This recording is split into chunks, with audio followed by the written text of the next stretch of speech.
ফিলিস্তিনি ছিটমহল গাজায় শনিবার ইসরায়েলি সামরিক বাহিনীর ৩০টি পৃথক হামলায় একই পরিবারের ১১ জন সহ অন্তত ৭০ জন নিহত হয়েছেন। গাজার স্বাস্থ্যকর্মীরা ও দমকল বাহিনী জানিয়েছে, গাজা সিটির আল গৌর পরিবারের বাড়িতে চালানো হামলায় একই পরিবারের অন্তত ১১ জন সদস্য নিহত হয়েছেন। এদের মধ্যে ৭ জনই শিশু। এই হামলায় আল গৌর পরিবারের বাড়িটি ধ্বংস হয়ে যায়। আহমেদ আয়ান নামের এক প্রতিবেশী বলেন, প্রায় রাত ২টার দিকে প্রচণ্ড বিস্ফোরণের শব্দে আমাদের ঘুম ভেঙে যায়। ওই বাড়িতে ১৪ থেকে ১৫ জন লোক ছিল। তাদের অধিকাংশই শিশু ও নারী। তারা সবাই বেসামরিক। সেখানে এমন কেউ নেই যে ক্ষেপণাস্ত্র ছুটতে হবে। বাড়িটির ধ্বংসস্তূপের নিচে আটকা পড়া কেউ কেউ বেঁচে আছে কিনা তা নিশ্চিত হতে ফিলিস্তিনিরা সেখানে অনুসন্ধান চালাচ্ছিল।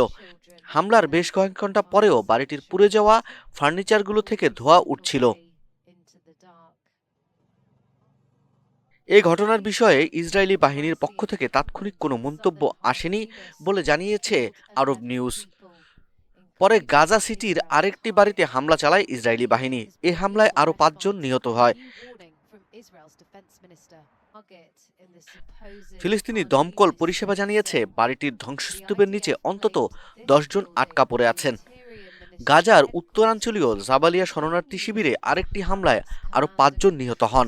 এরপর পাশাপাশি ছিটমহলটির দক্ষিণাঞ্চলীয় শহর খান ইউনুসে একটি বাড়িতে ইসরায়েলি বাহিনীর বোমা হামলায় ৬ ফিলিস্তিনি নিরাপত্তারক্ষী নিহত হয়েছেন। নিহত রক্ষীরা মানবিক ত্রাণ সরবরাহ ও বিতরণে নিরাপত্তা দিতে কর্মরত ছিলেন। ফিলিস্তিনি স্বাস্থ্য কর্মকর্তারা জানিয়েছেন, শুক্রবারের পর থেকে শুরু হওয়া দিনভর হামলায় শনিবার মৃতের সংখ্যা দাঁড়িয়েছে ৭০ জনে। এর আগে ইসরায়েলি বাহিনী জানায়, তাদের বাহিনী চলতি সপ্তাহ গাজার উত্তর প্রান্তের শহর বেত হানুনে অভিযান অব্যাহত রেখেছে।